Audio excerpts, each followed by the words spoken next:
Good morning, good afternoon, good evening, good wherever you are. I'm your host, thatlitastrochick, the channel where we discuss the natal charts of writers, artists, and anyone else that I find interesting. In honor of National Poetry Month, I wanted to discuss two poets who are very famous and highly praised within the literary community.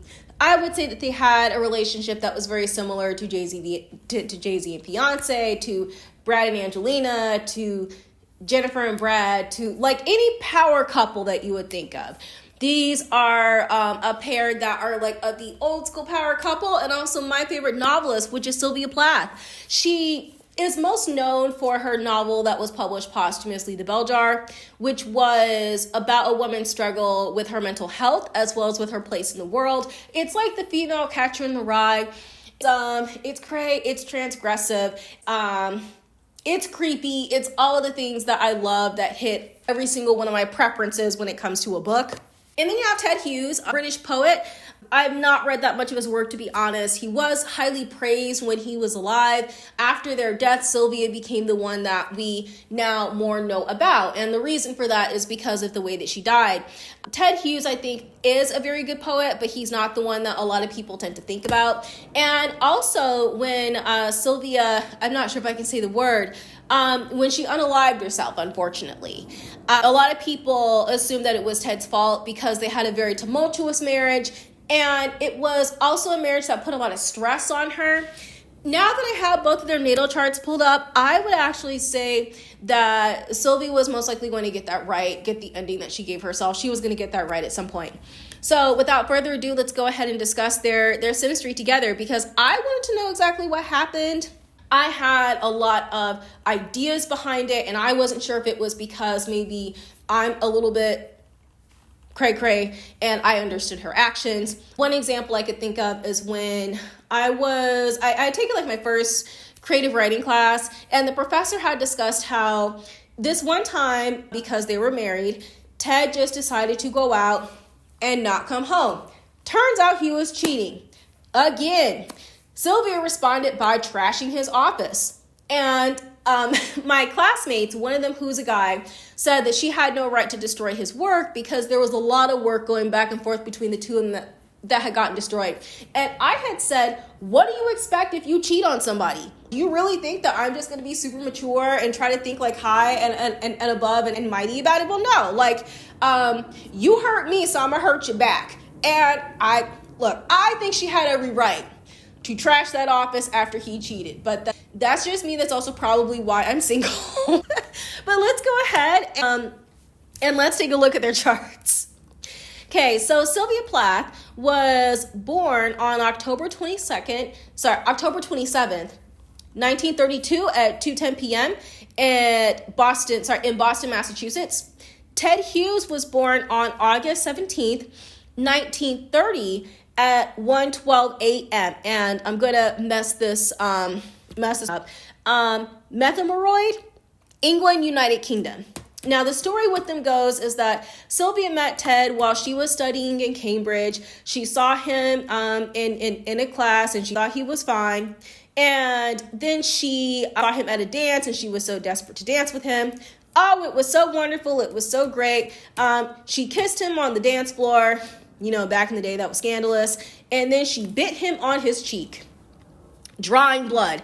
And then he was like, why did you do that? And then she said, of course I was going to do that. What did you expect? And I think that this sometimes told as a way of making Sylvia seem crazier than what she actually was. But I actually think that he was just as her as she was into him. So let's talk about some of the aspects that make me think that he was basically on the same level, and we were trying to paint Sylvia as maybe being a little bit more insane than what she actually was. Now, the first thing that I notice when it comes to their chart in particular, that Sylvia was an Aquarius, she was an Aquarius rising, and it's at that 29th degree. The 29th degree in astrology is going to refer to the anaretic degree. It's going to refer to a lot of third-party situations, i.e. affairs. So this would be something that could happen to her physical body. This is also going to refer to a lot of fights, a lot of a lot of pressure situations. And she was also a Pisces North Node, which is conjunct in her first house. So this would mean that Sylvia would have a lot of heavy energy on her body, specifically when it came to the relationships that she had. In this particular lifetime, Sylvia was supposed to learn how to be more compassionate, as well as to have a more all-encompassing viewpoint, to embrace her creativity. And I think that she did do that as a poet, especially with Ariel that she wrote towards the end of her life, as well as the Bell Jar, as well as, I would even say, exploration of be more compassionate towards her mental health. However, because she does have that Pisces North Node conjunct to her ascendant, this was going to be a lot of energy that was going to feel very heavy on her body, especially when it comes to Virgo South nodes. These tend to be people where they always think that they need to stick to a routine, or that they need to get something right, or that they always have to work really hard to get something, and they don't understand that things can be handed to them. Now, I would say, though, that the way that she passed away, this could have had something to do with her North Node, because the first house deals with your physical body. It also deals with things that are going to physically happen to us.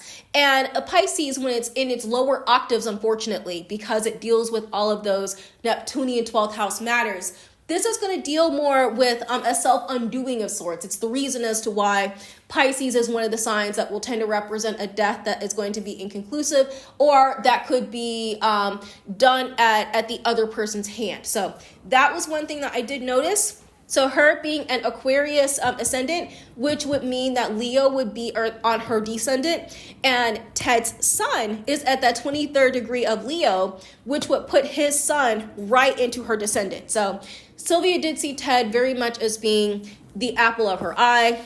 And I do think that Ted also felt very strongly about Sylvia as well. And to reference that story that I had told at the beginning about how it was famed that when they met, that Sylvia was just like extra thirsty and was just like stalking him in order to get him to notice her because it was so passionate. I don't believe that story astrologically speaking. I do believe that that when it came to these two, that I think that Ted was actually tracking her down. And I say that because his sun is attached to Sylvia's Mars, which is at that 21st degree of Leo. So typically speaking, when you have a Sun-Mars relationship, that's going to represent a relationship that will be very carnal, that will be very, very lustful in its response. And I think that with this type of hookup that they have in their planet, which means that her Mars also runs in her descendant as well as in the same house as her South Node, that this was going to be a relationship that most likely had a lot of ups, a lot of upsets, as well as being a relationship that was very sexual, that was very carnal, that was physically charged, as well as a relationship that had to do a lot with creativity, because Leo deals with the fifth house matters of being a person. So it's most likely that Sylvia did a lot of work in terms of what her artistry is. That was very much as who she was. And I would say that because she does have that Leo Mars, because Mars also represents the celebrity, this could have been the reason as to why she was more famous after she passed away than Ted was.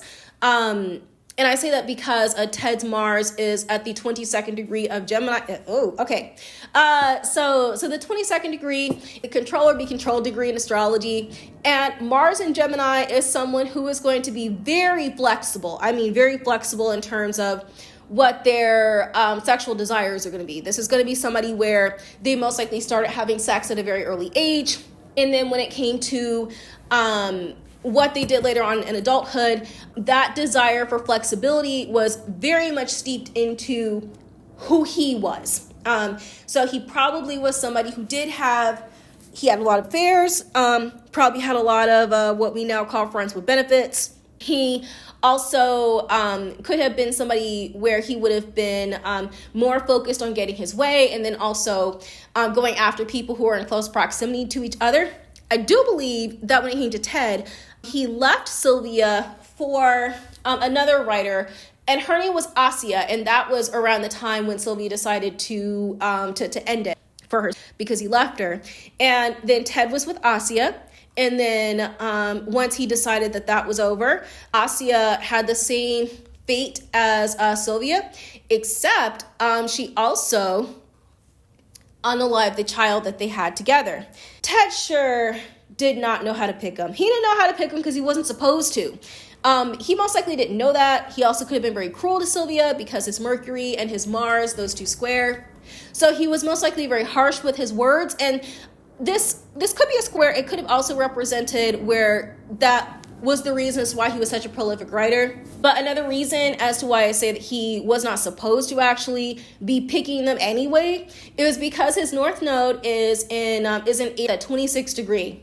So the 26 degree, that breaks down to 8. This is going to refer to someone who has a lot of karma, specifically when it comes to authority, as well as with the father figure, because I believe that had two children. There was most likely a lot of karma that was associated with his that he had to fatherhood. That actually could have been something that would have been a very strong aspect in their relationship. And this particular lifetime, he was actually supposed to learn how to be more self-reliant.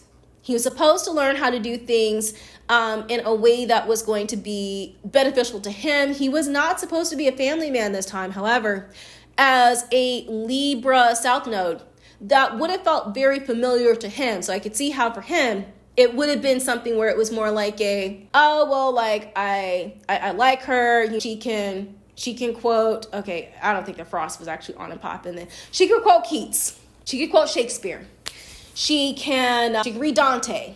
I'm trying to think of as many poets as I can. And, she's walking in with like those cute little Audrey Hepburn dresses, and she's really smart, and I could do this. I could be a family man. And he probably had a lot of options for that because he also has his Venus at that 7th degree of Libra, and Venus is at its home when it's in Libra.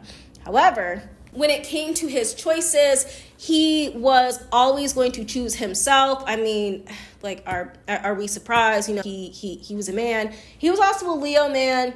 Leo, when it's lower octaves, it's gonna most likely deal with somebody who can be, how do I explain this? Who can be very self-centered, who can be very narcissistic, because Leo, when it's performing at the lower levels, it's going to deal with someone who can be very self-centered because it's very much about the ego and very much about the self. And then at that 23rd degree, he was most likely somebody who was very much about what he could do and making an exception for himself. And then just also the fact that he was a man, especially during this particular time. I mean, well, we're not going to talk about what men are like today and what they were like before, but this could also show how, even though he was supposed to break apart from that, why it most likely could have led to him not being known as well after he passed on, because he does have his Uranus square, which is Paris North Node in Aries, squaring that Pluto in Cancer. So that's going to refer to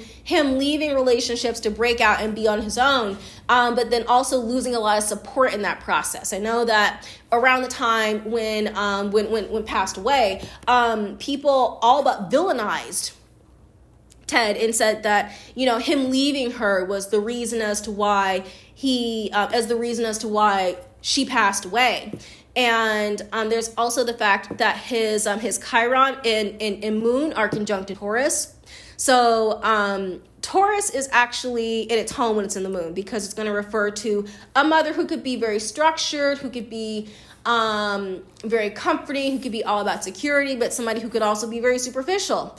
And because his Sun and Moon square, he too could have been superficial. However, what's interesting is that because Taurus also deals with evidence, this could represent how he had burned some of her journals after she passed away, because he was trying to destroy some of the evidence of things that she put in, of who he was. So that definitely could be a possibility. And also to have his Chiron at the 18th degree of Taurus, this could represent doing this as a source of conflict or tension. So I did point that out. I also want to say that him having his Moon and his Chiron conjunct meant that he was going to basically be met with a pretty messed up life.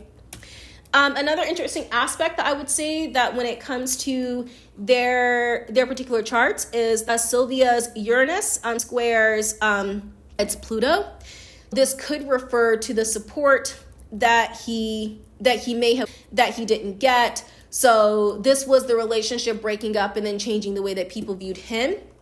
Another interesting aspect is that her Venus, that also squares his Mars.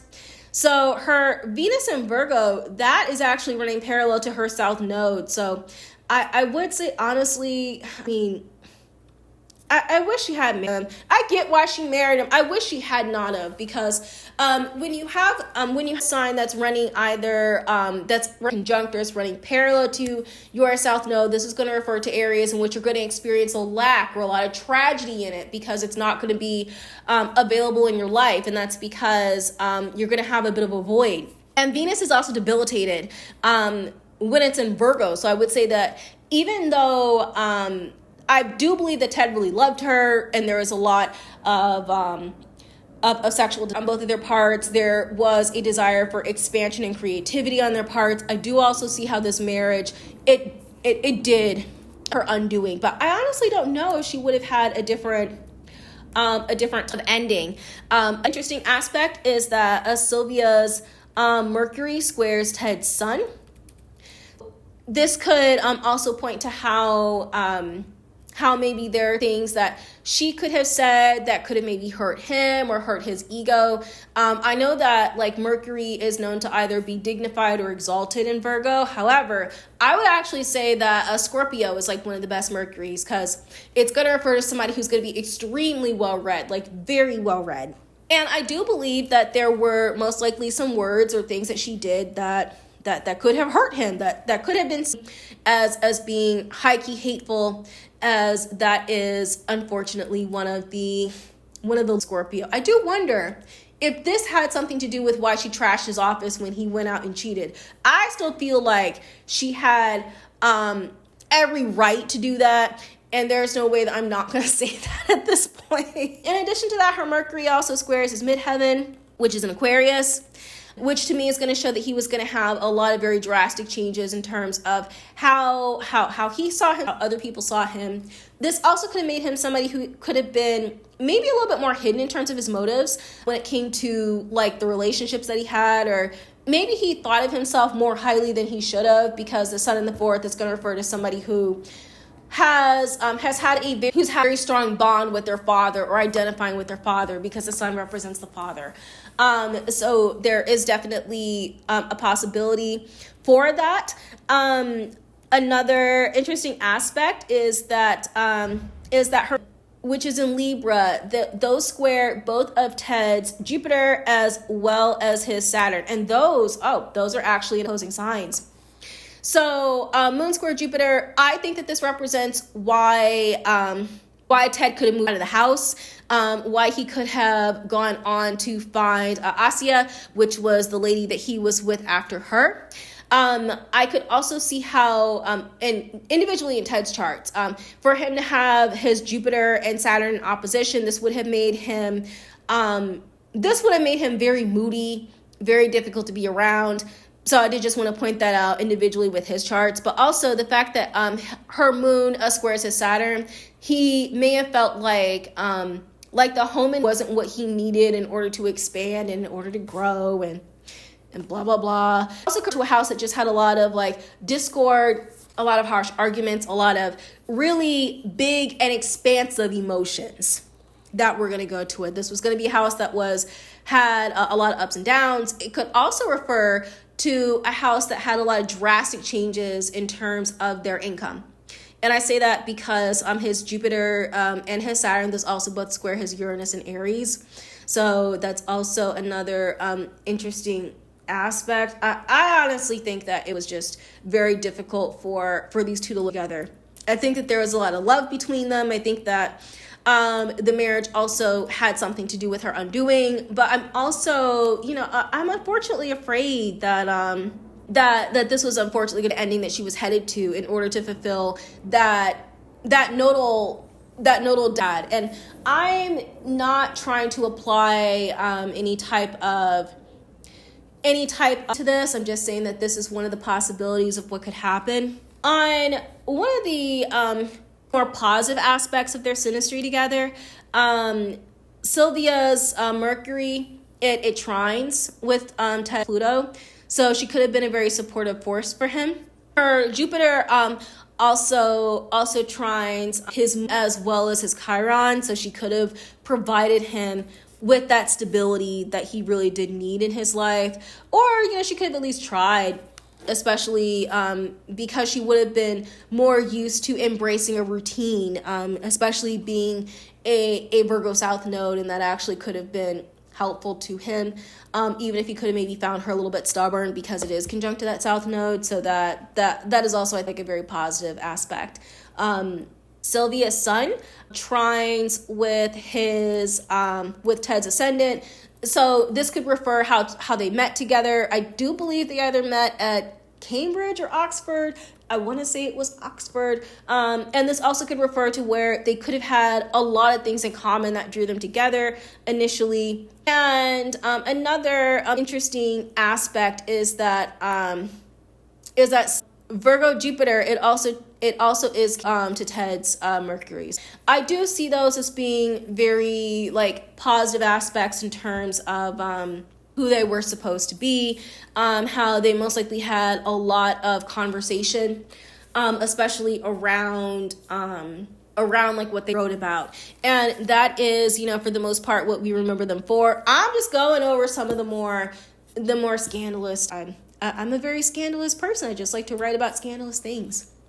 When it comes to the both of them, I feel like their meeting was very fated. I do feel like maybe if she had married him, she would have been better off, because she does have her North Node conjunct in that first house, and that's most likely going to refer to where if she had been able to stand up and be on her own, I do wonder, could have gotten more work from her.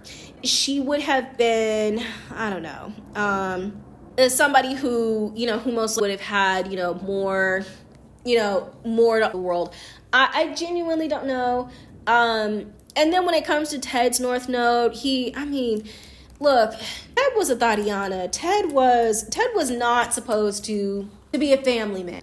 He was really walk the path and be on his own, and he most likely had to fight back that urge. But this was also a very different time because we're talking about the Pluto Cancer generation. This was, for the most part, I'd say a generation where they had to spend a lot of their time being obsessed with family and doing things for the family, as well as embracing their race and their pride and their heritage, and storytelling. Because Cancer rules stories. This was also a time when I'd say there was a lot of deep intuitive thoughts, especially to those fourth house matters, because that's where the revolutions were taking place. This was also where the betrayal was taking place. This was also, I would say, one of those generations to where later on down the line, we might see them a little bit differently. And there was probably more of a stress and a pressure to have a family. But I honestly wish that she had been born at a time when she didn't have to do that. But that's all that I really wanted to say. I'm just going to go ahead and wrap it up here. I really do love doing Synastry readings, especially for, old tea. But let me know what you think. Leave me a comment. What did you think about this reading? If you are interested in getting a reading, please feel free to drop me a line. You can reach me at thatlitastrochick@gmail.com for my rates. This now concludes my Synastry reading on Sylvia Plath and Ted Hughes. Thank you very much for listening, and be sure to watch out for the next video.